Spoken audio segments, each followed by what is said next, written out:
নমস্কার, কেমন আছেন সবাই? আশা করি সবাই খুব ভালো আছেন, সুস্থ আছেন। চলুন আপনাদের সাথে এই কীর্তনের কিছু পর্ব একটু শেয়ার করি। আশা করি আপনাদের সবাইকার খুব ভালো লাগবে। জয় শ্রী রাধেশ্যাম। লোভ আপনার অন্তরের একটি শত্রু। দেখতে গেলে একটা শব্দ, একটা সংস্কৃত শব্দ লব ধাতু থেকে উৎপন্ন হয়েছে। এর অর্থ কি জানেন? অর্থ হলো লাভ করা।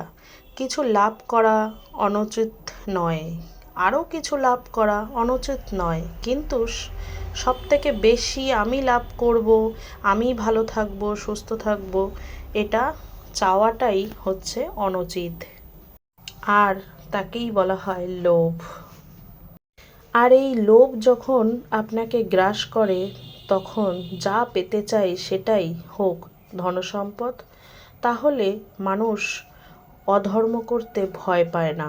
ধন সম্পদ সম্মান যদি লোভ হয়ে থাকে যে আমি সম্মানী হব সবার কাছে, তাহলে সে অন্যকে ছোট করতেও ভয় পায় না।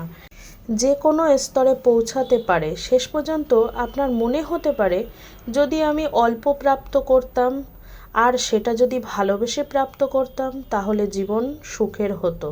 তাই লোভকে জীবন থেকে বাইরে ফেলে দিন আর লোভ অহংকার মুক্ত জীবন যাপন করুন। সবাই ভালো থাকুন, সুস্থ থাকুন, এটাই সবসময় কামনা করি।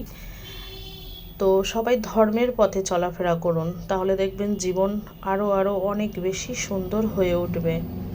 তো আজ তাহলে এখানেই আসি।